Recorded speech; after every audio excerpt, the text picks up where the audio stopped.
welcome back to another episode of the Screen Addicts podcast. I am one of your co-hosts, Cinema Oscar Sosa. And I am your other co-host, Chris, the golden statue of TV Viegas. The golden statue. Isn't that the Emmy? Oh yeah, wrong statue. TV. That works too. It's all about the prestige, because that's exactly what we're going to be talking about on this episode. And as a matter of fact, I want to give a quick shout out to my man, TV Viegas. The TV in his name. I mean, it was crazy, because sometimes when we're discussing what topics we're going to do, we try to get it in advance so we could do the proper prep work. But sometimes we'll be discussing these things and we'll brainstorm. We're like, what? That doesn't make any damn sense. How are we going to make any sense out of this? And then so we'll be thinking about it, and sometimes the window's getting closer and closer to shutting because it's coming closer to recording time. And then all of a sudden something just hits us. Like, for example, I was sending out some topic ideas to Chris and I was like, I don't know if that could work. And then just the day of the Academy Awards, I don't know if a bulb went off in your head, but I'm going to allow you to introduce what we're going to be talking about this week, since it was your brilliant idea. All right. Well, this week we are going to be talking about, since the Oscars did happen Sunday, and we'll get into that a little bit later, but we will be talking about our top 3 best pictures that have won Best Picture. So this was hard because they're all amazing, amazing films, and to narrow it down to a top 3, geez. My honorable mentions list is quite the rest of them. It's pretty stacked, but it was a really interesting topic. And as we were doing the research of it, and we had a list, like a complete comprehensive list of everything that was nominated, also with the movies that won. And man, I think that some of the controversies in many of these years are it's baffling how when you see the winner of a particular year and then you see what else was nominated with it. I mean, of course, the Academy Awards are all subjective. Sometimes it seems like a popularity contest. Sometimes it seems like a political contest. Sometimes it seems like a legacy contest. So it just depends on who's nominated and what they are nominated for. Do they tend to sway the Academy voters of what they would want to win? Yeah. And so, thinking about that, I think that, Past Lives got robbed. Yeah, I think that too. It's hilarious how every post that I saw you commenting about the Academy Awards what was your I'm going to make a t-shirt for you. A Screen Addict shirt that says "Past lives will what changed," or what did you? It was shock the world. I was thinking of that when I was watching the Academy Awards. I said, "Oh my God, I will never, ever, everybody, this entire world will never hear the end of it if Past Lives actually does pull the upset and wins Best Picture." Because I would think, oh my God, Chris, how did he know that? He paid off somebody. You switched envelopes. You had someone switch the envelopes. I did. It was John Cena because nobody could see him. Right. That was good. That was man. It was funny. That bit too. I mean, that was like one of the funniest bits. Everybody saw him that night, which was hilarious. And, I was thinking about that. I'm like, only would a dude that built have the balls, literally, to do it. Yeah, do a stunt like that. It was either going to be him to do some shit like that or Jack Black. Like, yeah. Very Patrick Swayze and Jack Black. Chris Farley, the Chippendales thing, because it's like you have to have one extreme or the other. It's like it's got to be like a super out of shape Will Ferrell type, or just a super shredded, jacked up super soldier like John Cena. And that was hilarious. I mean, we're also kind of stepping on the headlines, but before we get into more Academy Awards news, we will be going through our typical segments that include the recently watched segment. So, Chris, tell us anything you've been recently watching. Oh man, you are going to be very disappointed in me, my friend. I have been binge watching one show only, like I do. And this is all because of my lovely wife. Okay. And so for the past week, we have been binge watching season 1, season 2, and season 6 of Love Is Blind. Oh, dude, it's okay. Everybody's watching. That show's caught wildfire, and Oh I my see it everywhere. gosh, dude. I'm kind of curious myself. I'm glad you're watching it because I don't know what it's about. Like, I don't know the context. I just see So clips on TikTok. the whole concept, it's like a dating show game, like the Bachelor, Bachelorette type of deal. But the at the beginning of the show, they're in these pods where they can't see each other. They Hmm. only talk to each other. So they have like 2, 3 weeks to just date and talk to all these just random people that are on the cast, I guess. And by the end of those couple weeks, you have like I guess what they say, true emotional connections. And, they're saying, I love you. They're saying this and that. And to Hmm. go on to the next stage of the show, you have to propose. Hmm. So they're proposing, these men are proposing to these women without ever seeing them. Do they They have to know propose? to go to the next stage, yes. Oh, okay. to Wow. to to continue on to the show, yeah. The whole point of the show is to get to the marriage altar, and the end of the show is their weddings Hmm. within like 2 months Wow. or however it is. And the whole thing is Love Is Blind is that they fall in love with them before they ever even see them, Of course. but then they whisk them away to a honeymoonish type of deal in a huge resort where they get to spend the first like week together, actually physically together, and it just all the drama ensues from there because it's always so nice and oh my god, he's my soulmate and I've never seen him at the beginning, of course, because Right. you don't see him. And uh so the first couple of seasons, it's funny is I'm just waiting to see somebody be like, oh hell no, you ugly, I ain't marrying you. Like, But let's get that, real here. yeah, you are not attractive, I love you, but I only love your voice. Yeah. But I think that it's happened to one couple. But I don't know. It's fun watch. It's a good show for me and Tasha to get into together. And man, just drama for sure. Mhm. And it's fun. I mean, if you're into reality dating shows and stuff, it's one I was hesitant to start just because of the concept. I'm like, oh my god, this is so stupid.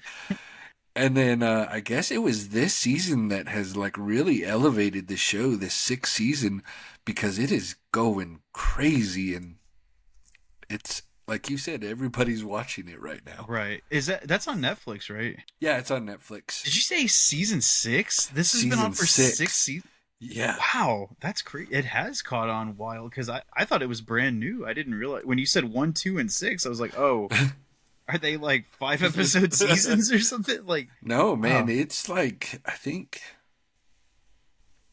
10, 12 episodes a season.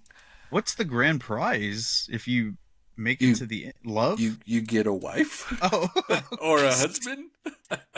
oh, I mean, right. so that's the ultimate prize. I don't Love know. is the ultimate prize. You're right. That's Where right. was I thinking? How dare I think so But superficially about a reality show? I was watching. I was like, just like I am. I'm curious about production and Hmm. all that crap when behind the scenes and stuff. I did find out that if you go to the next stage, if you propose and you do not, because there's a lot of couples that don't make it to the altar, they'll break up before they get to the actual wedding day. Right. If you do not make it to that part of the show, each contestant owes the show 50 grand. Oh my god, Yeah. that sucks. So yeah, Wow. I'm like, bullshit. We're going Yeah. all the way to the end and we'll break up right after. Yeah. We If will I don't fake like it you, till we make it. we'll fake it till I don't have to spend 50 grand. Wow, that's 100. a.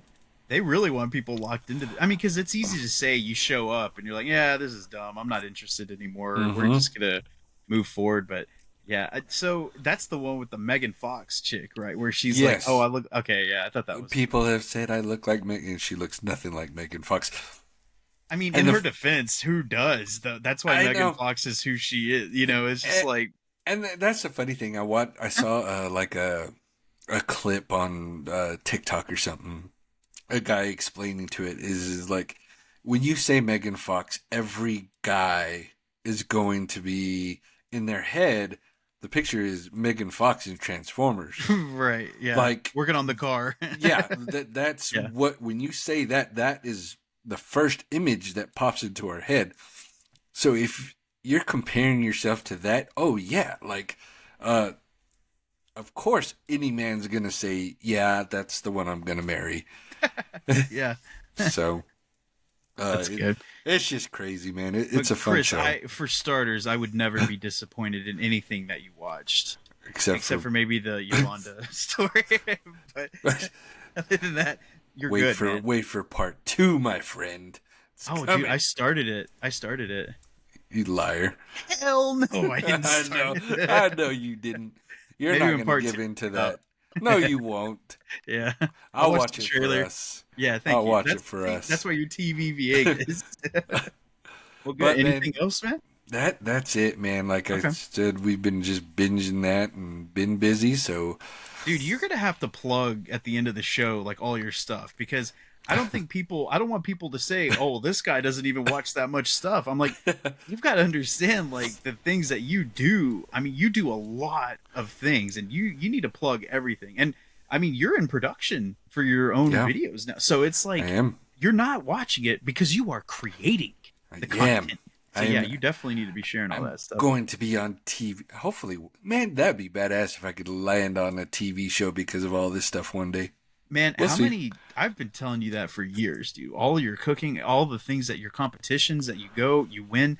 I'm like, how Hmm. are you not like, hey, I could be your videographer. I could just follow you around. Bring That's it what we on, should be doing. brother. I mean, I'm stuck in Florida right now, but Hey, there's my God. competitions in Florida. I could go to Hey, you. yes, just say the word, I'll be there. But all right, well, dude, I watched a lot of stuff, so Hmm. um, I'll I'm gonna sit go back ahead and and relax and listen. take a break. But you might actually chime in on the show that I started. I Okay. think a lot of people that we know have started Shogun on FX, Oh yeah, and you did as well, right? Like you talked I about that a little bit. did. I did. I'm only in episode 1. I forgot that a new one starts tonight. I think a new one Yeah. comes out, so it's like episode 4. I'm like, oh my god, Hmm. I You're need to behind. catch up. But They're I watched long episodes. long. Yeah, that first one was like an hour and a half long. I was like, Yeah. damn, this is like the last samurai. What's going on? But it's really good, man. And I don't know how many episodes that they're going to be doing of it. I think there's only like maybe 8 because when I you think watch so. that show, the production value is top notch. You know Hmm. they spent a pretty penny on that movie. I think FX and Hulu they like split the cost with Fox to help produce the series because man, it looks so good. Yeah. And so I started that. I also started the new Guy Ritchie British crime caper series on Netflix, The Gentleman. Now, I thought that it was going to be kind of a remake of the Gentleman movie that Guy Ritchie did, the one with Matthew McConaughey and Charlie Hunnam and Hugh Grant, all those guys. And I thought it was going to be kind of a continuation of that, but with just different actors playing the characters. But so far, it's a completely new world that he's created. He's using the same terminology, the same title, The Gentleman. It's kind of like the Kingsman movie, that Kingsman, where it's somewhat in the same universe, but it's different characters and story situations and stuff. But I'm halfway done with that. There's 8 episodes of that. I've watched the first 4 so far. It's really good. It's fun. I Hmm. miss old Guy Ritchie stuff. Like I miss when he's just a smart ass, fast paced, frenetically edited action movie maker. And he hasn't really done anything that's captured that basically since Snatch came out. So I think that this show is kind of a well, I guess The Gentleman kind of did too, but the movie. So I guess it's in the same vein as all of those properties, which is pretty much what brought him to the dance. So, Hmm. yep, The Gentleman on Netflix. I recommend it so far. I also watched a couple of movies. I watched one on Shudder, also on AMC Plus, called The Influencer, and it's about this actress who, or this girl who preys on social media influencers. Like she befriends them, and it's this actress named Cassandra Maud, and she's known as like a influencer herself in real life, and she's got this huge like birthmark on her face. It's kind of her I guess her namesake, but I mean, Hmm. even with her without, she's so beautiful, and so it's just like I think that's like her real identifiable trait as far as being an influencer. But I mean, she's a really good actress, and she's the villain in this story where she's preying on these influencers, setting them up, and her crimes are starting to catch up to her. It's a nice little 90-minute movie on Shudder. I recommend that. Oh, dude, on Netflix, we watched this movie. I'm going to do some reviews on these movies too to kind of Hmm. elaborate on them. But there's this one on Netflix called His House, and it's this like African movie, and these two African refugees move to England, and they move into this kind of like a box little refugee house in kind of the slums of London, but they're being haunted by a ghost, and what it's called is an apeth. An apeth is an African Dinka word for witch. So this apeth is haunting their little house there, dude, and it was so intense at some scenes, and I thought, Whoa. holy shit, this is really scary. I actually saw it on an article that I had read about movies with really great twist endings. And some of the twist endings were older stuff, newer stuff, but the majority of them I had known about except for His House. I'm like, oh, I've never even heard of this movie. It's included with some of these big heavy hitters as far as best twist endings. So yeah, Hmm. we watched it and I was like, oh my god, yeah, this is really good. So I recommend His House. The Zone of Interest and Maestro. I watched both, and to steal a phrase from our good buddy Shay, it should have been called The Zone of Disinterest. Because damn, I mean, it's a good movie, it's an important movie, but damn, it is so dull and boring. It's Hmm. A24 at its most rigorous in terms of pace and dialogue, and it dragged on for so long. I said, okay, well, at least it's only 2 hours and not something crazy like 2 hours and 45 minutes or anything. Hmm. Um, but again, I get why it was nominated Best Picture. It's got that Best Picture Academy Award fodder all over it, just the way that it looks, the way that it's shot, all that stuff. Maestro with Bradley Cooper was the other one that I needed to finish. Didn't you watch Maestro, or did I you start? Or, I started. I 3/4 of the way through. dude, I don't know how I got through it. It's so just I told blah. you, right? It was Like it's so. it's a beautifully shot movie. Oh yeah, it Like looked the great. cinematography is amazing, but the Yeah, movie itself is like, oh my god, get yeah, to it already. right. And it's funny you say that because Leonard Bernstein is just such a world-renowned composer, and the Hmm. things that he was involved with as in terms of like movies and the scores that he helped compose, the operas, the plays, like just all that great stuff. They don't talk about any of that in the movie. And I Yep. was like, what the crap? Like his most interesting aspects of his life from a professional standpoint are completely glossed over. He has that one scene where he's conducting and he's like freaking out and sweating all over the place, like, me taking a couple of laps around the track. And I'm just like, get to the good stuff. When are we getting to the good stuff? And then Carrie Mulligan, she was good in it, but she has that thick Spanish accent. And I'm like, she's supposed to be Hmm. Spanish because she does not look Spanish to me. But I was like, all right, fine, I'll go along with it. I'm not the type that gets offended if they don't get a Spanish actress to play a Spanish real life person. I don't care Hmm. because we grew up with all kinds of actors playing all kinds of races. It is what it is. But yeah, man, I just thought that movie. It's definitely a passion project for Bradley Cooper, and nobody will care about that movie more than he will or Oh his yeah. mom because I just definitely it just wasn't there for me. But I also watched. Let's see what I got here. Oh, for my podcast, the Real Problems podcast, I Hmm. was doing research on this movie called Vernon, Florida. So I watched that, and I mean, the episode is streaming everywhere. So you got to go check out the Real Problems podcast, the Real Problems with Vernon, Florida. Watch the 55-minute documentary that movie essentially became. But man, what it was supposed to be is just insane. Nub City was what it was supposed to become. And so I ended up going down the well of Errol Morris's stuff, the director of that. So I ended up watching three of his other documentaries. I had seen The Fog of War, but it was like 20 years ago. Rewatched that. I get why he won the Academy Award for it. It's a great movie. Gates of Heaven about a pet cemetery. It's really good stuff. And I know it sounds scary, but it's not. It's actually kind of quirky. It's not like Stephen King Pet Cemetery. It's Okay. more light. And then The Thin Blue Line, which is about the murder of a cop. doing a routine traffic stop, and that one was actually really good. And I'd recommend all of his documentaries if you really like documentaries. Oh, dude, Beau is Afraid. Definitely gonna have to elaborate on a separate video. This movie is it's 3 hours long. Took me Oh, days and probably weeks to finish it. I was kind of spacing it out. It's such a mind trip, man.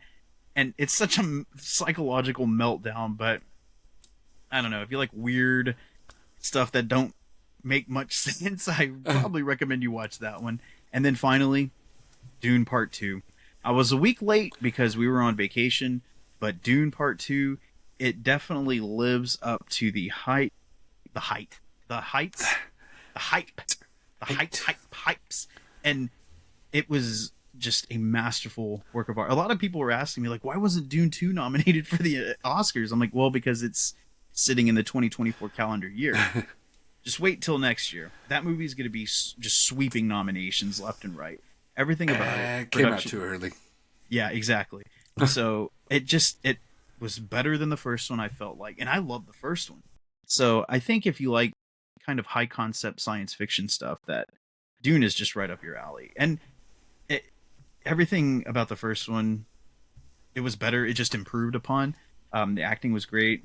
If you want to talk about cinematography, they shot on a lot of desert locations, and I mean, you can really tell. Mm-hmm. And, well, actually, sometimes you can't. You can't really tell. Sometimes I'll see these videos where I'm like, "That was a green screen? Damn, I thought they shot that on location. That actually looks pretty good." But I think there's a nice mix between the two for Dune Part 2. So, did you watch the Dune movies? I watched the first one. Yeah. But the biggest question about Dune 2 and you going to see it is, did you get the viral popcorn bucket?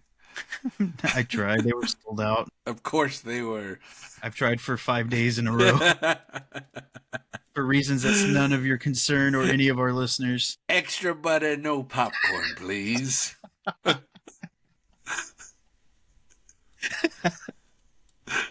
Chris, this is the kind of stuff we need to talk about when we're not recording, man. Okay, sorry. But no, moving on.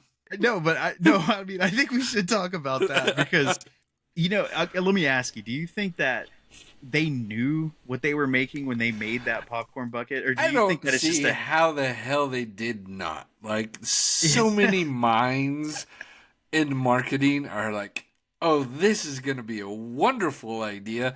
Nobody's gonna think bad about it because it's part of the movie." Right.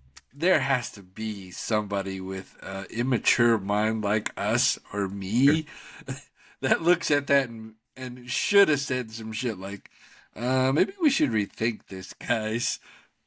I mean, I don't even know how it's just practical, because I think that the thing that a lot of people are talking about when they show it, like I've seen people who did purchase it on TikTok, they're like, I'm fighting the worm to get the popcorn out. It keeps scraping out of my hand.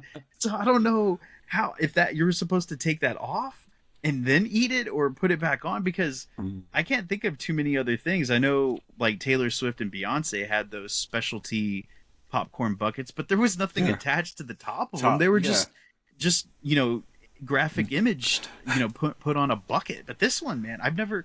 And dude, it's kind of funny because I think that from here on out we're going to be seeing a lot more things, specialty like items like right. that. Oh yeah, because I know that they upcharge for that stuff. Oh the cups too. Like you can get a small, medium, or large, or you can get the Dune, the collectible stuff. Yeah, because they've been doing collectible cups for, I mean, my God, I can't even think of how long they've been doing it before. But we have a ton. Yeah, I mean, we have a ton of them. So, but and especially the popcorn buckets, they're really nice popcorn. But I know we use for like little trash cans in the boys' rooms and stuff. So they're nice, but I don't know. Well, that Dune bucket's used as a different kind of dumpster right now. But Yep. I mean, but yeah, that I was thinking. I don't know. It could go either way. I think somebody might have just thought, oh, it would be kind of cool to fashion it to look like a worm, and then. Oh my God. But yeah, the whole thing about it just going viral was just absolutely hilarious. But no, I didn't get one though. Short to end the short story, So you're saying that's not it in the back corner back there? It's in the bathroom. Gross. Our listeners Never mind. do not want to hear about that, Steven. Man, you can't poke that bear, Chris. What happens? It starts to growl. I ain't poking that popcorn bucket. You leave me alone. Yeah. So, on that wonderful note, moving on. Headlines. So the first headline I had should have been about the lack of Dune popcorn buckets from an economical standpoint. Like, that's kind of shitty that they didn't make more. But, oh, you know what? This is kind of an interesting headline. Apparently, James Cameron's just trilogy of 4K movies, True Lies, The Abyss, and Aliens, those 3 movies of his, we're getting a first run 4K release today on actually it's Tuesday, March the 12th. And they sold out, I guess, weeks in advance. And now people are just trying to get copies of them and they can't get any. Apparently they didn't make enough. Personally, I didn't get one because I thought, who's going to buy these movies? I should have pre-ordered them. Like, I can't believe I didn't do it. But now that we're in a situation where hard copies aren't really being processed as quickly and as swiftly as they used to be, I probably should have pre-ordered all 3 of them, because now who knows when they're going to release anymore. But yeah, so if you're looking for True Lies, Aliens, or The Abyss, you're not going to be able to get them on 4K. And actually, Aliens has been on Blu-ray, but True Lies and The Abyss, they've never even been on Blu-ray. So this was a big deal for those 2 movies. Wow. And True Lies, man, that's like one of my favorite action movies. It's just one of Arnold's best movies. And I can't believe they never made an up-converted version of that. It's kind of a disappointment. So hopefully with time, it'll come back. And heard some very interesting news today, and I'm kind of shocked she didn't tell me herself, but Neve Campbell is actually going to be coming back to the Scream franchise, returning as Sidney Prescott. Now, I like how the production company is trying to fashion this as we decided the value of her importance and decided to work out the proper figures for her salary to bring her back into the fold, because apparently that was what kept her out of the last Scream movie, is that they didn't want to pay her the value worth, and especially with that character in that franchise. But what did they have in the last Scream movie? They had Melissa Barrera and Jenna Ortega. So they were like, we've got these really popular young and up and coming stars.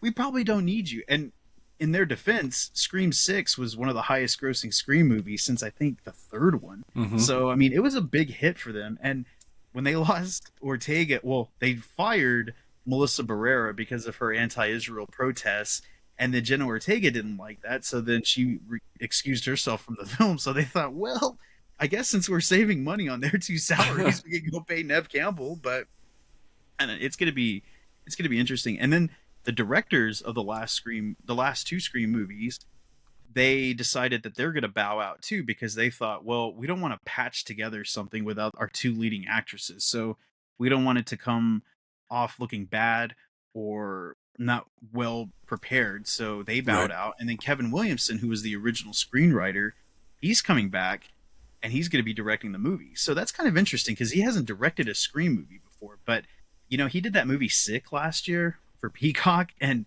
man, it was so good. And I thought, man, this is like the best Kevin Williamson movie I've seen, in a long time. And it felt like it was a good throwback to those slasher movies. But we'll see how that turns out. And Kung Fu Panda 4 is back in theaters. And, dude, I know that you were really upset about Jack Black and Peaches and its lack of Academy Awards. But I think we might have a new remake on our hands that will make you just as happy. Jack Black re-recorded I don't know, Baby man. one more time. I've heard it. Oh, you don't like it? It's great. I mean, anything Jack Black touches is great, of course. But I don't know. Yeah. It just wasn't the same, huh? It's not Peaches, bro. It's not. What is, though? But Kung Fu Panda 4 came back and it hit number 1 with a $58 million box office, which is great. Nice. Because Dune last week had a $75 million box office, and it got second place, but it still made about $46 million. So it's good that these 2 movies are bona fide hits. And did you hear that with Dune, they were increasing the ticket prices for Dune, even just like the regular matinee prices, because these theater chains are like, oh, this movie's actually selling. Let's upcharge these people since they're going to come and watch it. I'm like, you greedy bastards. Like, you already can't figure out that that's why people aren't showing up to your movie theaters. Like, theater attendance is so low Yep. because the ticket prices are so high. And then you're going to go, they actually are coming back to watch something, watch this big movie, and You're they're gonna charge rewarded them more. for Yeah. more. Like, all that makes them do is say, you know what? The hell with this. We're just going to go and watch something when we come back. I'm gonna I go think get my popcorn bucket and watch it at home. as it should be just written in the Dune.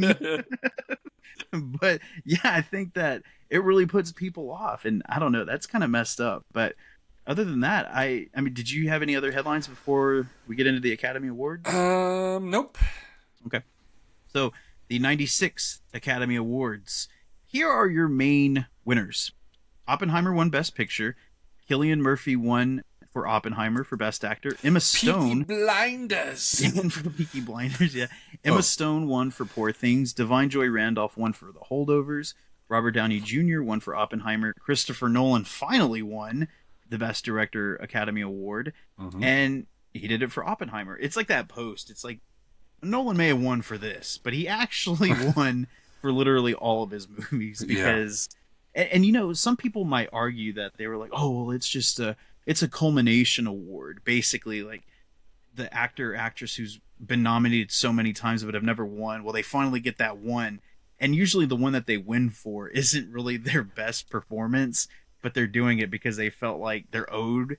Kind of like Leonardo DiCaprio. Like, I guess when he won for The Revenant, he did really good in that. But come on, that wasn't DiCaprio's best. No. You know, or even Scorsese when he won for The Departed.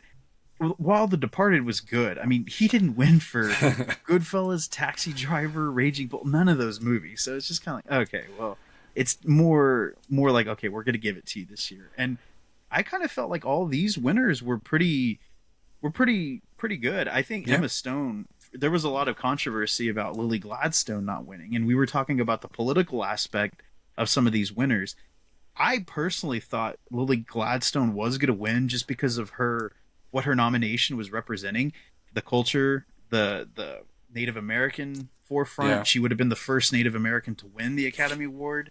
And I thought, oh man, and the movie itself went 0 for 10. Killers of the Flower Moon won nothing, which, okay, that makes sense to me. It wasn't on my top 10. It wasn't on your top 10. So clearly people that are watching movies saw it and said, okay, yeah, it's good, but it's not the best movie of the year. And when Lily Gladstone didn't win, I was like, oh wow, they gave it to Emma Stone, who personally I thought deserved it. I said, when I saw Killers of the Flower Moon, right, I said, okay, yeah, Lily Gladstone's great in it. She should probably win Best Actress. Until I saw Poor Things. When I saw Poor Things, I was like, oh no. If Emma Stone doesn't win, that's just a political choice right there, because that character that she played in Bella Baxter is one of the most crazy, madcap, creative, and original characters that I've seen in a really long time. Mm-hmm. And I'm glad that she won. I mean, there's so much to it. There's a lot of physicality to it. There's a lot of mentality to it. I mean, that's the whole thing. So for her to win made sense to me. But did you watched all the Academy Awards, right? Yeah, I've watched them all. I've watched. So what were your standout moments? What were things that stood out to you in the show? John Cena, of course. Literally, yes. Arnold and Danny DeVito. Yeah. Staring down old Mike Keaton, boy, that was fun. That was great. It was one of those things where I'm like, wow, this was a twins reunion, but turned into a Batman one. That was pretty good. But of course, I'm that guy that was like, well, Arnold Schwarzenegger wasn't, or Michael Keaton wasn't the Batman in the Arnold Schwarzenegger movie. That was actually George Clooney. But it was okay. I think that with the multiverse and, Flashpoint, it's possible now. Anything's possible. So I'm like, you know what? I'm going to go along and do that. Oh, dude, I forgot to tell you another thing that we started watching. Sonia, she said, I feel like watching all the Batman movies. I'm like, okay. I'm like, say no more. Say less. So we started Batman. We're on Batman Returns, and we're going to start Batman Forever. And we're going to watch all of them because, I mean, why not? Why not? They're great. Every single one of them? Yeah, every single one of them. I don't know how we're going to do the Snyderverse ones, though. I'm like, do you have to watch Man of Steel? Well, I guess not. You have to watch Dawn of Justice, and then Justice League. I don't know. I don't know. We'll have to discuss that. But I think we're talking about maybe standalone Batman movies. So maybe after the Dark Knight Rises, we just skip over to the Batman. Oh, that was another headline that I had, was that it's delayed until October 22nd, 2026. Man, like what the hell is going on there? I mean, how is it so much longer? You know, it makes me think that they're trying to reestablish that Batman character into the Snyderverse, or I'm sorry, into the Gunverse. Yeah, because I'm thinking, why else would they push that out so far? I thought when he came out and did his little thing, he said that's not going to be a part of it. Like, it's going to be its own. Right. Well, because, yeah, you're right. Like, the Batman Brave and the Bold was supposed to be his Batman, his version of Batman. So I don't know how that's going to work out, but I guess we'll have to wait and see. I mean, we got 2 years before you see a Batman. Kind of sucks. Cause it's fine. Let people need to take a break. Yeah. Because, I mean, if we get it too soon, like, superhero fatigue is at an all-time high. That is true. 100%. It's at an all-time high. So, you know, I'm okay with the break. I'm okay with it. That's true. Okay. Well, also, at the Oscars, Ryan Gosling kind of stole a show with his "I'm Just Ken," and Slash showing up for the guitar riff was just, dude, that was so much fun. And I'm just like, well, if he wasn't gonna win the best original song, he definitely won best original performance that night, and that was just a lot of fun. I really liked that. I liked the in memoriam service, the Bocellis. You know, his son Andrea, that was good, and his son Mateo. Man, I love that song. That song is so good. I was listening to it, and apparently Hans Zimmer recut like an orchestral backdrop for that song for them. And dude, it's so good. I'm gonna send it just so you can go to sleep to it, and you know, whatever else you want to do to it. Get my Dune bucket. Hit it, Bocellis.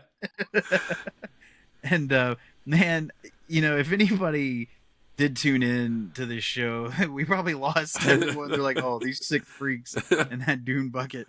But yeah, as far as the Academy Awards, I can't really think. Man, there were some bombs, dude. There was a segment where I guess it was Melissa McCarthy and what's her name from The Help. Oh my god, I just went blank. Connor's gonna kill me because he loves Ma. But no, that I can't stand. That's just disrespectful to not. The Googles will know. The Googles will indeed know. Why am I slipping on that? Oh my god, Octavia Spencer. That is embarrassing. But yeah, so there was this. Well, not as embarrassing as their like little back and forth. You know, because sometimes the presenters will come out there and they'll play this bit where they're playing awkward, where they're like acting like they're being awkward, and it just seems like so forced and unnatural that it ends up being really awkward. And I know that probably isn't the intention. People like Kristen Wiig and Will Ferrell can get away with that kind of stuff because they're so goofy and aloof anyway that it's part of their shtick. But yeah, that didn't work. Oh, and then Kate, what is it?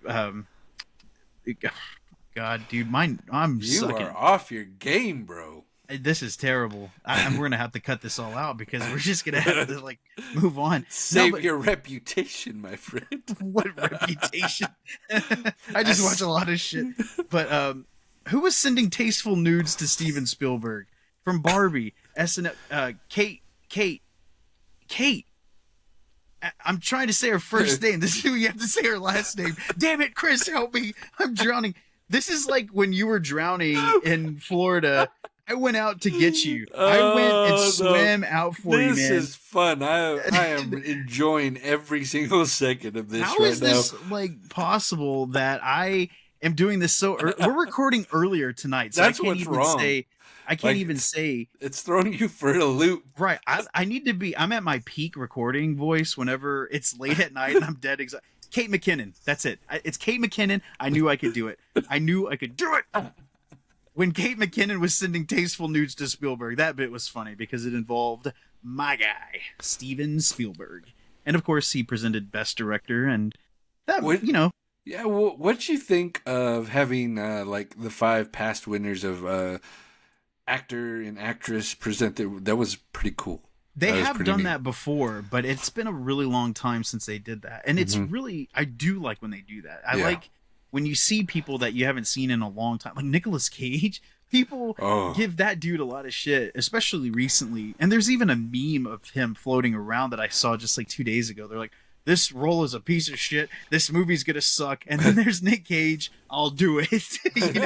And because I mean, he does do a lot of kind of questionable film roles, and but he is an Academy Award winner. He won for Leaving Las Vegas, so it's just he's one of those actors that are part of that group. And I did like the actor group. What was it? It was like Ben Kingsley, Cage, McConaughey, Forrest Whitaker. That was a good little bit right there. Out of that group, I know you just said Nick Cage, but one of them just didn't feel right to be up there for some reason. Probably it wasn't him. You didn't think it was him? No, like Nick Cage, like he's the level of on his own, and I get that. To me, I don't know why, and he deserves every right to be up there. But when they did the pan and showed everybody, I was like, McConaughey just looks out of place. Yeah, you know. I'll give you that. You don't. I mean, people may not even remember that he won an Academy Award because they're so enamored with his just kind of naturally boisterous, outgoing personality anyway that they don't really recognize him as a prestigious actor. I mean, he went from Dallas Buyers Club, a role where he lost like 40 pounds. He looked like shit, and I mean, that was a rough part for him to do. And I guess it was like 2012, 2013, because I remembered Chiwetel Ejiofor was supposed to be the front runner for 12 Years a Slave that year. See, these are the kind of things that I remember, but I can't remember Octavia Spencer's name. What the hell, man? That's rude. This is so rude. Octavia, if you are listening, I am sorry. I apologize. But I gave you a shout out for Ma because we love that movie. She was nominated for an Academy Award herself, but Ma, that's where that's at, baby. Don't worry, Octavia. I got you. I'm going to be talking about you here in a little bit. So, it's funny because the actress field too was a little. It was funny because they had I think Jessica Lange and Sally Field were like, oh my God, where did they find them at? I mean, they haven't been around in a long time because I mean, you see Jennifer Lawrence. I mean, Michelle Yeoh won for last year, so it's just like, and those are more like current. So you're like, okay, that kind of makes sense. They're more in the limelight still, but man, that was I like that though. I really did. I liked how they did. Did you notice though that they didn't bring out 5 different directors because Spielberg is so badass that he encompasses 5 in one? That's what I'm talking about, baby. Oh, dude, and what about Pacino going out? Dude, I was gonna ask you about that. Like, I don't even understand what that man was saying. He was, I was like, what the fuck did you just say? It's like, shit, he's turned into the Godfather for real. He just get the marbles out of his mouth. But yeah, and then when he read the award, when he read the winner, I thought, what? I mean, all I heard was Oppenheimer, and I'm like, what? Does that mean Oppenheimer won? Is this another scenario where it's like Moonlight and La La Land all over again? Did you read the right name? But that was a little odd. And he does have a book coming out soon, that Sonny Boy, and I think that'll be a pretty damn good book. I think that's going to be a must read. But man, I don't know. I get having these legacy actors out there doing this kind of stuff, but sometimes, man, you gotta think about it because they're getting pretty seasoned, man. And I mean, Warren Beatty that year when he botched the La La Land Moonlight, when he botched that, I mean, that's kind of an indicator that maybe you shouldn't have someone so seasoned. Watch next year, it'll be fucking Clint Eastwood. He's only 93 years old. So. They just need to have them come out and somebody do voiceover. It's gonna be dubbed. Yeah. ADR their awards. Well, I'm thinking like Horizon with Kevin Costner's coming out, right? And it looks great. It looks like an old school Western epic, like Dances with Wolves. Hell, it even looks like Open Range that he did 12 years ago. And so I think watch, he's gonna win that like Best Picture for Horizon or something. So somebody like Clint Eastwood's gonna have to come out there and give him the award because I'm like, oh no, I'm dreading it already. I mean, please don't. But it is what it is. So, speaking of awards, going Best Picture again, we mentioned Oppenheimer won Best Picture, and I don't think that. I guess in terms of what was nominated, I guess I was okay with Oppenheimer winning. It was No, fine. I Past mean, I know Lives you're got still robbed. on the Past Lives, and always will be. Past Lives are going to be your top three, That's right. most deserved.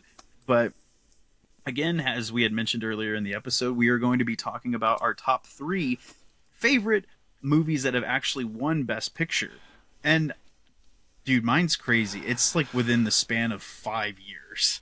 All three of mine. Oh, mine's Like, pretty close too. it So. was weird. It wasn't intentional. I Mhm. don't know. The '90s really hit me in terms of being a film cinephile, where I just really was absorbing that decade because I was getting older and I was starting to watch everything. And I mean, yeah. So I guess we'll just go ahead and kick it off right there. So, Cool. Chris, your number three favorite Best Picture winner. My number three Best Picture winner, won in 2017, is directed by Guillermo del Toro, Mm-hmm. in The Shape of Water.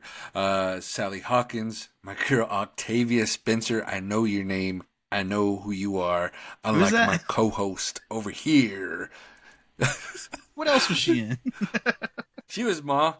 Oh, I love her. But man, yes. I sent you my list, and you were like, "Really?" And I'm like, "Yes," because these movies are kind of the ones that we're talking about. Like, I can't believe it won. Yeah. It's a little weird that it won. And man, when this movie won, and I'll be brutally honest, like I didn't watch it before the Oscars.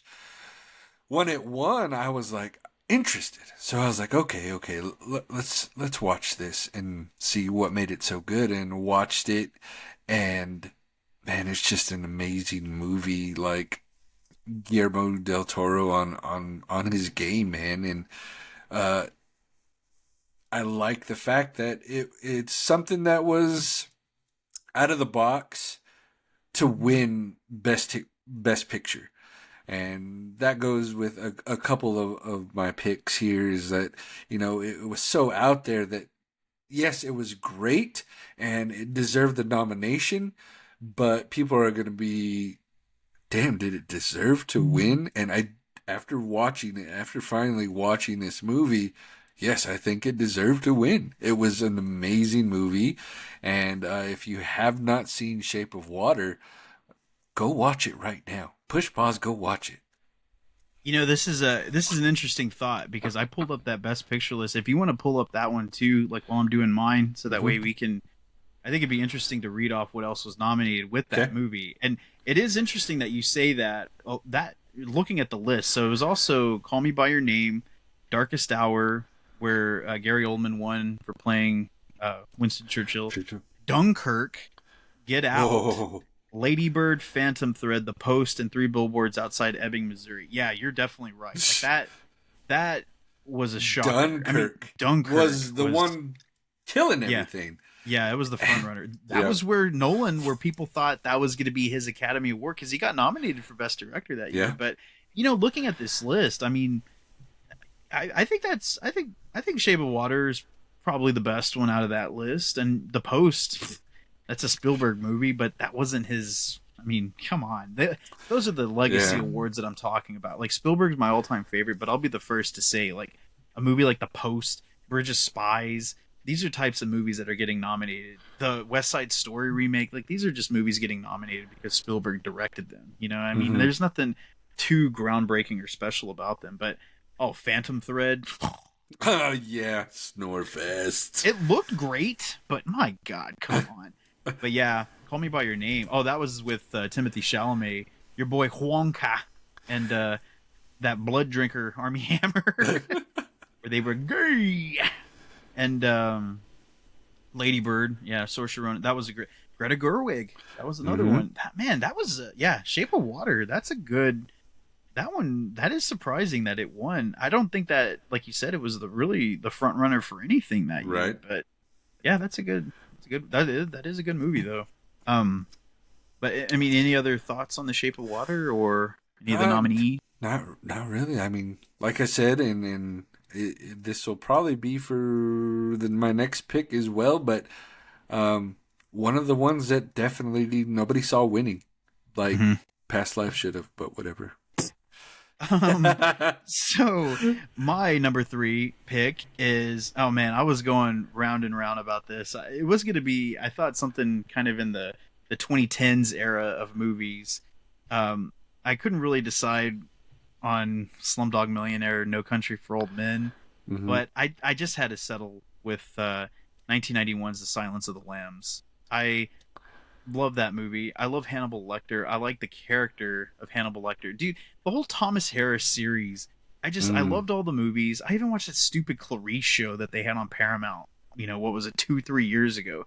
Pretty dumb, but it was still, part of this whole canon of characters. And the Yeah. Hannibal series with Mads Mikkelsen, fantastic show. So good. Brian Fuller, his creation. I mean, but none of this doesn't really come to fruition if Silence of the Lambs isn't a groundbreaking movie. And Silence of the Lambs was also, well, let's see what was nominated with it. Beauty and the Beast, the first ever animated film to be nominated Best Picture. Mm-hmm. Bugsy, Warren Beatty, JFK, The Prince of Tides. Oh man, I bet people probably thought, well, I don't know. I mean, this is also back when you only had like 5 nominations. Like you have Right. like as many now. But Silence of the Lambs is one of those rare films where it won picture, actor, actress, and director, like the Fantastic Four there. So I Oh. mean, and also it's a horror film. Basically, it's a psychological thriller, and not a lot of those types of movies. I mean, there's so many arguments to be made about horror being completely unrecognized by the Academy. It just happens so often, so much. You remember when I was going on my rant about Mia Goth Yeah. winning or not even getting nominated for Nominated. Pearl? Like that was horseshit, man. I still think so. Like she's so good in that movie. Same thing with Toni Collette in Hereditary. Those two women in those two performances are so visceral and so intense. None of them could have been matched. I mean, I guess you can make an argument for Florence Pugh and Midsommar too. Just really good stuff. Just is it too scary? I don't know. But yeah, The Silence of the Lambs. Jodie Foster, dude. Jodie Foster looked amazing at the Oscars, bro. Oh yeah, she did. Like she looked gorgeous. I was like, damn, look at Jodie. And I mean, she was great in True Detective too. So I'm kind of loving this Jodie Foster reconnaissance. What Resurgence. Resurgence, reconnaissance. What the hell am I talking? She's a secret agent. That's where she's been this whole time. But yeah, she's been in her panic room. Yeah. No, she's been like Nell, Tay in the wind, living in the woods. But yeah, so that was my number 3 is The Silence of the Lambs. You want to go and do your number 2? I'll do number 2. All right. My number 2, again, it is one that probably nobody saw winning, and when it won, people were like, what in the crap? But it was last year's Everything Everywhere All at Once. My girl Michelle Yeoh. Man, I still love this freaking movie. I've watched it at least 10 times now. Damn. It's an amazing flick. The way it was shot was amazing. The acting was just so good, and there's reasons why it won. I mean, Jamie Lee Curtis was damn good in it. Again, Michelle Yeoh was good in it. Hai Kwan, he was great. He won. Oscar. Yep. So, it's just what it was up against. People don't really think it should win. It was up against Top Gun Maverick, Women Talking, The Banshees of Inisherin. I don't know how to Triangle of Sadness, Avatar, Elvis, All Quiet on the Western Front, and your favorite movie, The Fabelmans.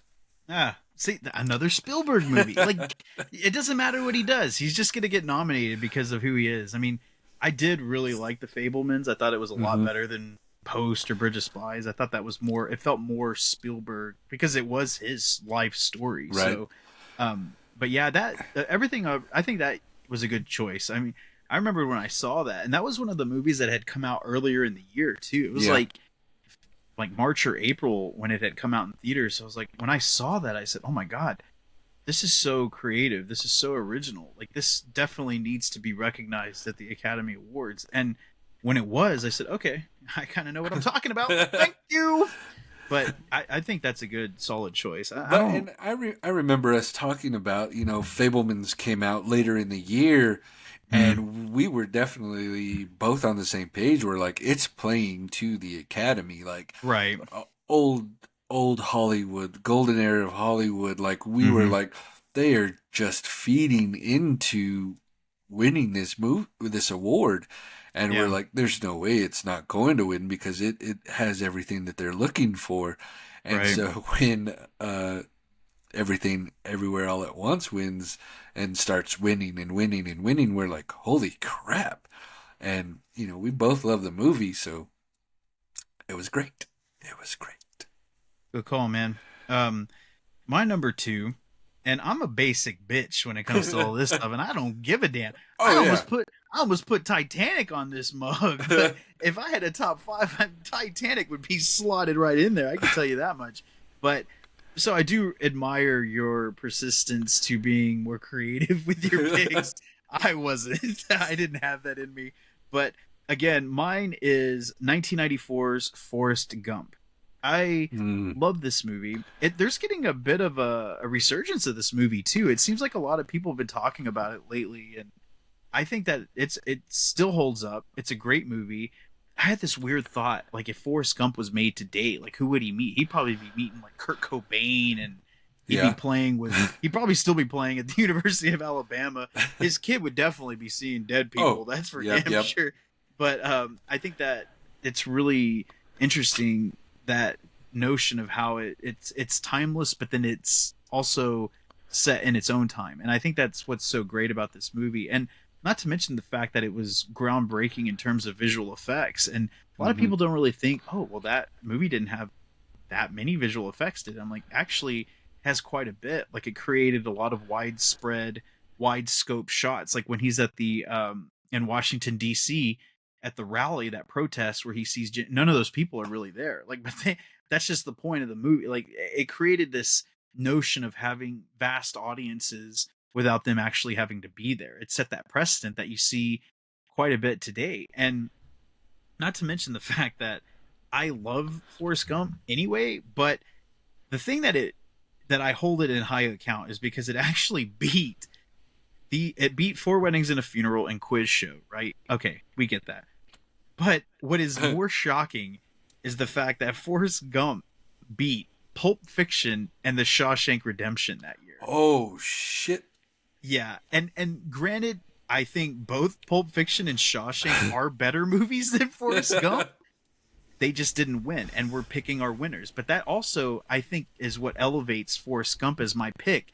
Is Hmm. that not only is it a great movie, but it was so good that it beat two of the most iconic films of all time. Like, Yeah. Shawshank is still number one on IMDb's top 100. I mean, and it was actually a flop when it came out too, which is kind of odd. It was one of those movies that really took off on video cassette. People were renting it, reading it, and it Yeah. came out and people loved it. But yeah, just the fact that Forrest Gump, in hindsight, you thought that beat Pulp Fiction and that beat Shawshank, like, that's crazy.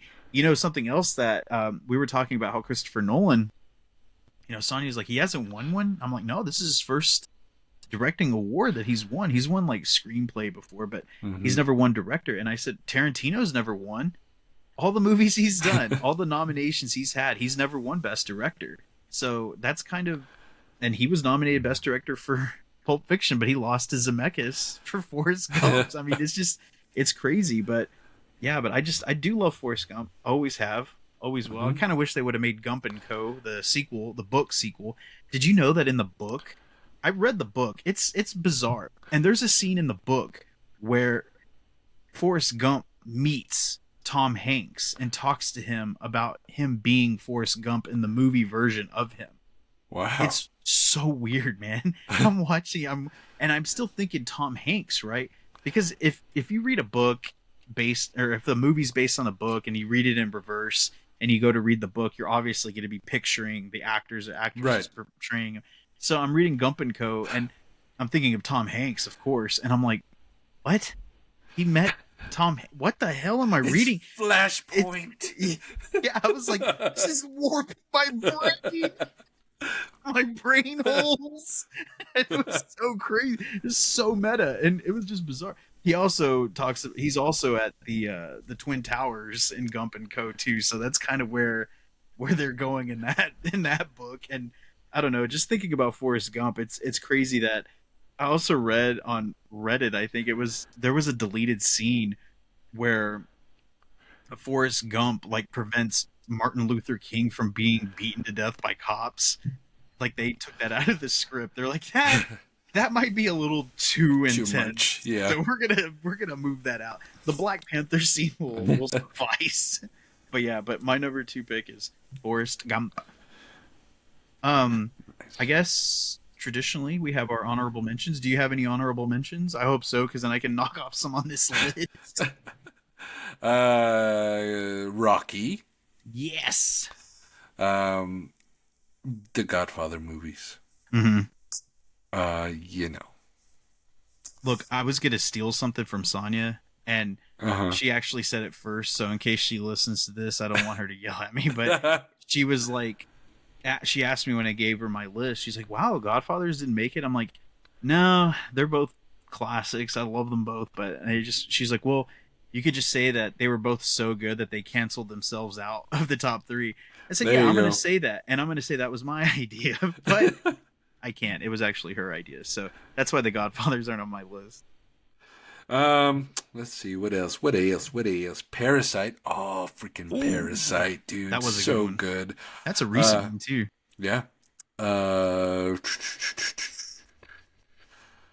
think we talked about, $1 Million Baby. Still one of my favorite boxing movies ever. Yeah, that's a feel-good movie if I've ever seen one.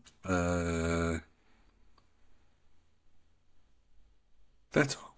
Can I tell you one that I do not recognize as Best Picture? And that would be 1998's Shakespeare in Love. That was the biggest robbery in Academy Awards history ever. Like, Spielberg won Best Director for Saving Private Ryan, right? And he wins Best Director for the movie that didn't even win Best Picture. Now, it happens, but it's rare. And I'm thinking Saving Private Ryan's a shoo-in for Best Picture now. Spielberg... And dude, we were like 15 during that Academy Awards ceremony. I'm watching this shit like it's the Super Bowl. I always do. But dude, I was just, for some odd reason, so invested in this. So happy that Spielberg won Best Director.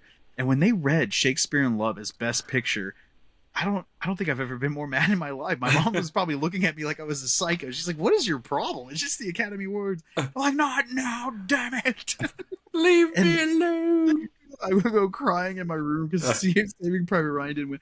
But that's happened before. There's been other movies that, like, what was it, like Brokeback Mountain. I mean, that movie was similar in terms of like the acting awards, and then Ang Lee won Best Director that year, so they thought, "Oh, well, it's going to win Best Picture." And then Crash comes out of nowhere to win the Best Picture. People were like, "What the hell? How is that possible? Like, that seems odd."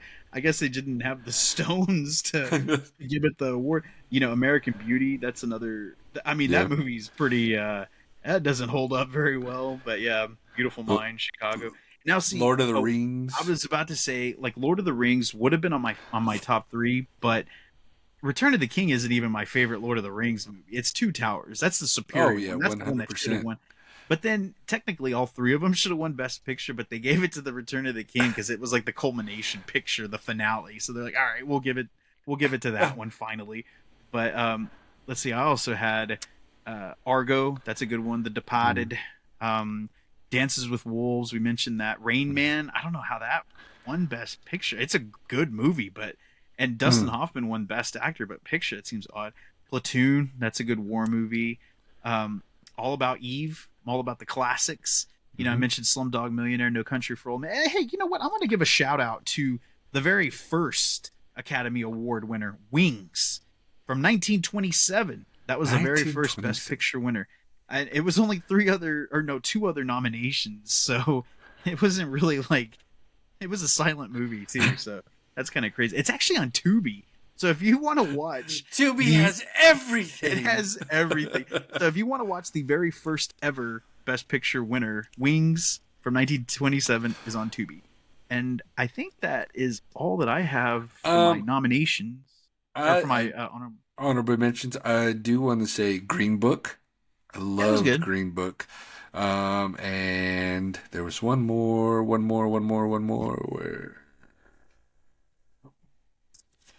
Let me just start from I'm done. 1927. No, I was like, I think we're good. I mentioned Titanic. I don't care. I love it. Oh, Braveheart. That was a good one. Braveheart. Yeah. Braveheart. Unforgiven. We were making that joke about Clint Eastwood, but I mean, it's possible. Dude, Driving Miss Daisy. See, Driving Miss Daisy beat Born on the 4th of July, Dead Poets Society, Field of Dreams, and My Left Foot. My right ass. That was the best picture. Give me a break. No way. No way. Like, yeah, when I looked at the nominations, and I mean, I was just baffled by some of these. Yeah. Like, no way in hell. But, oh, that was another travesty. Gandhi. Yeah, great historical epic. E.T. It beat E.T. Give me a break. Oh, what won in 1975? What beat Jaws? Let me see what beat One Flew Over the Cuckoo's Nest. Okay, that was a All good movie. right. That was fine. But Jaws is still groundbreaking stuff. It shouldn't have lost. Anyway, before I get pissed off, let's just round out our number ones. I'll go ahead and go first, so you can close. No. Yours is far superior, so we'll end okay. on yours for Fine, sure. fine. So my number one is one that was a no-brainer in 2001, and that is Gladiator. Gladiator. Oh man, so good. And now that there's talks of what remake or continuation sequel, yeah. Just it's so good. I mean, action, cinematography, score, script. I mean, everything just worked on that movie, and there was really nothing compared to it in 2001. There's one that was possibly the nominations in the nominations that was good, but nothing that could compare to Gladiator. I mean, it was up against Aaron Brockovich, Traffic, Chocolat, and Crouching Tiger, Hidden Dragon. Oh yeah, that was a good one. Yeah, But no, Gladiator, it trumps hands down. those. Yeah, Yeah. But man, yeah, Gladiator. When I'm doing research and looking through these lists, man, I'm like, it's one of those movies like you've seen it a million times, but if you're thumbing through and you see it, you're gonna stop and watch it, no matter what. And like, you can start in the middle, you can start it halfway through the first chapter, and like you're just into it, and you know that this is an amazing movie, and I'm excited to see the sequel if they just keep to true fashion with the original, and that's why it's my number one, Gladiator. Which I think it will. Ridley Scott's coming back. He said it might be one of his last movies that he's going to do. So we'll see how it goes. I think, yeah, and Aaron Brockovich is Julia Roberts' movie, which is why she won Best Actress for it. So that makes sense. Traffic. You know, that year, it's crazy because that year was the first and I think only time that a single director had two of his movies nominated for Best Picture. Steven Soderbergh directed Aaron Brockovich and Traffic. So that's quite the feather in your cap to say that. And he still lost. And he still lost. He had a 2 out of 5 chance. Poor bastard. He probably hates Gladiator. But okay, so here's my number one. And I will say it's not Titanic. I'm not going to give Titanic its flowers because it beat Good Will Hunting. And while I understand why it did, it was the highest grossing movie of all time. It was also in itself a cinematic achievement. People want to shit on Titanic. You know, they could talk all they want. It is valid. I think that movie is a great movie. The production value alone, it's just a gorgeous movie. The music, Cameron is a tyrant, but yet it's for a reason in the end because it's a great movie. I'm still pissed that Good Will Hunting lost. It's one of my all-time favorite movies. But my number one movie is from 1993. And, you know, if people haven't really got onto the fact that I've been on Steven Spielberg's, wings here, it shouldn't come to a surprise that it's Schindler's List. Schindler's List without having to be a shill for Spielberg, I don't really have to go into too much detail as to why this movie is so important, why it's so groundbreaking. It's a black and white movie in 1993, and people just went to see it. There was no argument to why, the decisions that he made, the girl in the red dress, the violence. I think that was something that was really shocking to people when they saw that movie, was just the level of extreme violence. And Ray Fiennes, his Nazi is just one of the cruelest, meanest sons of bitches ever in cinematic history. And Liam Neeson, his performance in that too, because even at the time, Liam Neeson was somewhat of a, like, he hasn't really done too many dramatic things. He's been in some action films, not to the level of Taken or anything, but he had a big chance at playing this role. And the scene at the end when they're giving him the pins is so devastatingly sad. And if you don't have any kind of emotional reaction to that finale, you're just dead inside. I don't understand. But Yeah. again, Schindler's List, he won Best Director. That was his first Oscar that he won Best Director for. And unlike Saving Private Ryan, it actually won the Best Picture award. So if Saving Private Ryan had won, it would be number one for sure, because that's one of my all-time favorite movies. It's easily one of my favorite Spielberg movies. Favorite war movie, Tom Hanks movie, Matt Damon movie, Ed Burns movie, Vin Diesel movie. Like, Saving Private Ryan just checks so many boxes, but it unfortunately didn't win, but Schindler's List did, so that's why it's my number one favorite. Nice. Chris, I think I think we can put these envelopes up, man, and you can close us out now, sir. All right, guys. Guys and girls, thank you so much. Ladies and gentlemen. Thank you so much for listening to yet another episode of the Screen Addicts podcast. I know we really, really appreciate you listening. And since you are here already, go ahead and hit subscribe on whatever platform you're listening to, so you can get notified anytime that we drop a new episode. Also, since you're here, go ahead and, if you will, please drop a 5-star review, because that just helps us get seen a little bit more all over the podcast platforms. And then whether you're listening to on Spotify, iHeartRadio, Apple Podcast, whatever you're listening to, thank you, and just make sure you're subscribed. And then going on over to the social media platforms, whether it is Facebook, Instagram, X, or TikTok, just look us up. We are Screen Addicts Podcast, and then look for our cover art, and you'll be sure to find us. And then go back over to Facebook, and please request to be part of our private group called the Screen Addicts Fanatics. Become one of our fanatics, because it is such an amazing group. We love everybody in there, and they're so active, and that's where we're most active, dropping trailers and movie news and all the stuff that we kind of talk about in headlines is there as well. So come join our group. It is super fun. And guys, also, if you have any questions, concerns, or anything else like that, you can always email us as well at screenaddictspodcast@gmail.com. We will read questions. I know we're saving up some more questions to have an episode where we just read these off and answer them for you and everything like that. So keep sending them in. We really love it. We haven't forgotten you. Yeah, we haven't forgotten you. We're just saving them up. So definitely drop those questions or anything that you're into. Also, since you're on a podcast platform, there are a couple other podcasts we would love to plug.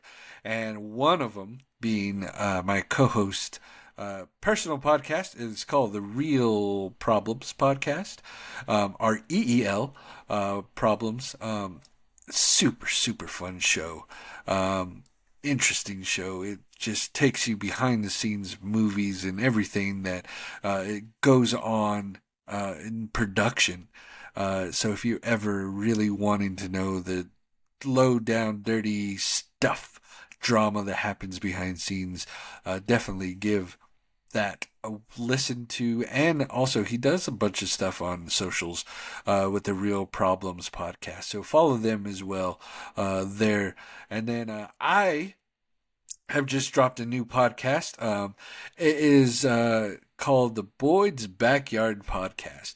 And what I'm going to be doing on that show, there's one episode out now, but I am going to be talking to cooks and pitmasters and grill masters that are in the Panhandle. So if you are any of our Amarillo, West Texas listeners, man, this one is definitely going to be one you're interested in, because I am going to just dive deep with some of these guys and just talk about how they got into cooking and all that stuff. So it's been super fun to get to know some of these guys on a different level.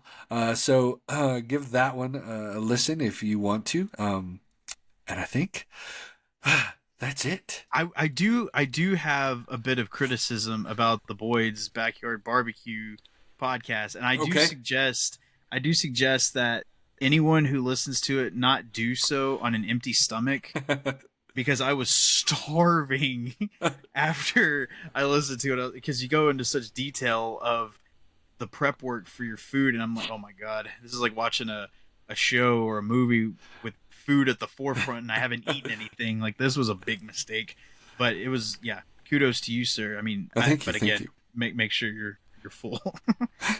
Oh, and of course you should plug your amigos. I mean, those, dude, even my kids, like, they were talking to me about Madison, who she cooks, bakes, she does a lot of stuff. She's Susie homemaker at the house, and she tells me a lot about how she watches your videos, and she's tried some of your recipes on there too. And I'm like, nice. What are you telling me for? Tell him. Like, he's the one doing it. It would matter more to him. Yeah, that's cool. I watch him too. But yeah, you should definitely plug that. So, and kind of going back to what Steven was talking about earlier, I don't have a lot of recently watched here recently. Just been busy, guys.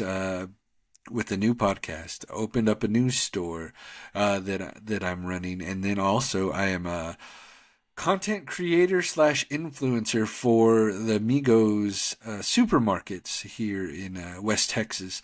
So if you want to give those socials a follow, just look up Amigos Texas. And I do recipe videos, quick, easy ones you can follow, and most of them are Hispanic food based, traditional Hispanic food recipes made easy. I wanted to make them easy so you could follow along, and really, just, if you wanted to try a new way to, traditional way to make Hispanic food, hey, I got you. So, hey, if you ever have any questions about it or anything like that, definitely hit me up. I'll walk you through everything, step by step. I have another bit of criticism about the Amigos videos. I highly recommend you do not watch them if you live in Florida, because you will be really depressed that you cannot experience. Dude, some of the videos they post of them in the bakery, in the store, oh my god, that food looks so good. It is so good. I mean, I do recommend you watch, just because of the satiable, aspect of the videos, and the stuff that you prepare too, man. It looks so good. And if you want to send me any of that stuff, I don't know how you could, but let's I'm gonna have to wait till you come over, buddy, or like I did last when I went to see you. Yeah. I'll load the plane up, buddy. I took a whole case of meat as my carry-on on the plane. My god, it was so good. We still talking about your chicken and waffles too. I was like, damn, man. And also, like, we knocked the axles off of my Jeep, loading up the car with all the groceries and stuff. Oh man. But yeah, man, that was a good time. Good time. All right, guys. But I think that does us for tonight. So thank you for listening. Good night. Adios, amigos.